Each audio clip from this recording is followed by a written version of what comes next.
Okay, hello everyone, and I would like to thank you for watching day 2 of my severe weather awareness week presentation. And today I'll be touching on the advisories, mainly severe thunderstorm and tornado watches and warnings that the National Weather Service issues. And I'll also touch up a bit on the bulletins that I issued too and put on my Twitter page. Okay, so basically the lowest kind of thing that the National Weather Service will issue during severe weather is called a significant weather advisory, and it is and for us here in southeast Nebraska, for everyone here, they are issued by our National Weather Service, which is in Valley, Nebraska, and they are issued as special weather statements, and they are issued for things like strong winds or small hail, like stuff that is slightly below severe weather criteria, but is still notable enough to really, but it's still notable enough to really like be mentioned, if you know what I mean. And then so a severe thunderstorm watch is issued. It's issued when things are in place for the chance of recurring severe weather during a time period. So, like for example, they won't issue a severe thunderstorm watch if there's maybe like an isolated chance for a severe storm, because then they'd be issuing a severe thunderstorm watch for a wide area just for one small severe storm, and that'd be kind of pointless. They would just issue the National Weather Service would issue a severe thunderstorm warning if that's the case for that storm, and then that's that. And severe thunderstorm watches are issued by the Storm Prediction Center in Norman, Oklahoma, and that's like that for the entire continental United States.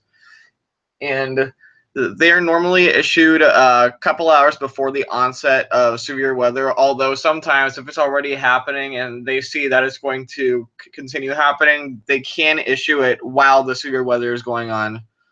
And then a severe thunderstorm warning is issued when there is actual severe weather happening, that severe weather being winds equal to or greater than 58 miles an hour and or hail of quarter size or larger.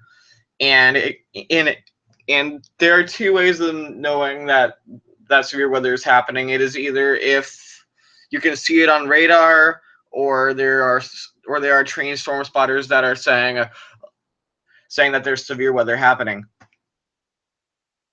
And on radar, you can see it on the velocity radar, really bright colors. The velocity radar is the one that just shows red and green colors, nothing else. If it shows a really bright shade of red or a really bright shade of green, then that means that there's severe wind. And to see hail on radar, you go back to the reflectivity, which is the type of radar most of you guys know about. And if there's pink on there, then that's a pretty good telltale sign that there's severe hail going on.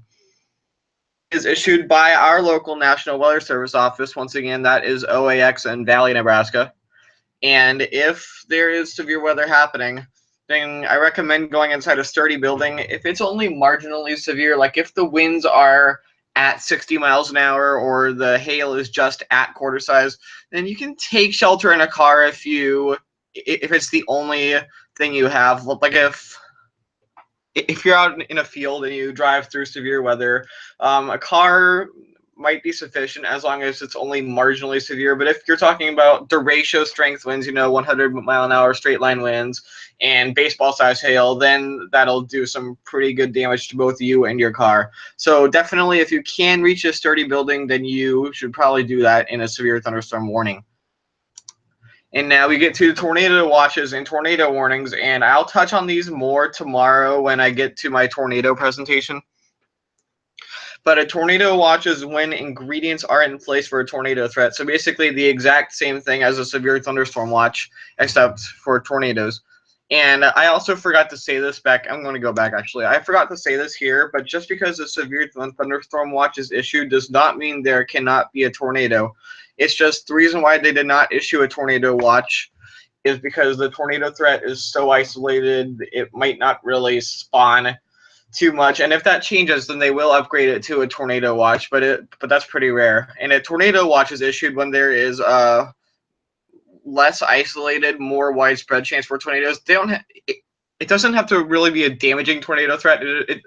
It just has to see that it's more of a non-isolated and more widespread tornado threat. And once again, just like severe thunderstorm watches, they are normally issued a couple of hours before the onset. Although if they do see a recurring tornado threat occurring, they can issue it while it's going on.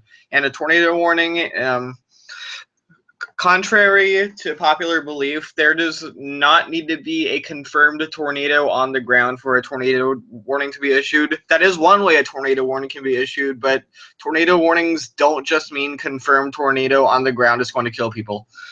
A tornado warning can also be issued when there is significant rotation seen by either storm spotters or on radar. So, like, for example, if storm spotters see a rotating wall cloud, then that may be enough to issue a tornado warning. Or if they see, or if the people issuing the warning are looking at radar and see a pretty strong area of rotation on radar, even if there is no tornado on the ground, they can still issue a tornado warning. And once again, those are issued by our local National Weather Service office too. And I will talk more about how to prepare for a tornado threat and when you're in a tornado warning, what to do. I'll more tomorrow, so for sure stay tuned, because that's pretty much because that's the one I'm most excited about, to be honest. And now we're getting to the bulletins I issue. I'm the ones that issued them, and they are only put on my Twitter page, LNK_weather. And there are 3 types of bulletins: general, special, and there's also emergency bulletins. And so basically, general is the lowest tier, special is middle, emergency is the absolute highest tier of bulletin I'll issue. I have only issued once in the entire time I have covered weather, and that was back when I covered the weather for Houston. It was for an extremely dangerous flash flood. And I will demonstrate and explain when I issue them. I'll basically issue a mock version of all 3 of them during the tornado drill tomorrow. And here's a little disclaimer I had to put in there, just because I've been accused of doing this before. My bulletins are not meant to replace National Weather Service text products. They are meant to be a complement to them, basically. So if there's a chance of threatening weather coming, that can pretty much be another thing that the public can see. So, wow, sorry, I'm completely losing my mind. I did not get much sleep last night, so sorry if I'm stumbling a lot during this. That's the reason why. So basically, they are meant to complement National Weather Service text products and basically give the public one more thing to look at. So, like, for example, when I forecast, like you don't just look at one model. You look at multiple, and you don't just look at models. You look at what people say online. Basically, I don't forecast by myself. I look at models, plus I look at the opinions of people, and that's what I use to decide. So basically, people might want more than one thing, like saying what's going on, even if they're both saying the exact same thing. So yeah, that's pretty much the reason why I issue the bulletins. I do have full respect for what the National Weather Service does and the warnings and watches they issue. That's why I relay all of them to my Twitter. So basically, the bulletins are not meant to replace or disrespect what the National Weather Service does. It's more to basically complement them. And I want to say this right now. National Weather Service warning products do take priority over the bulletins I issue, pretty much.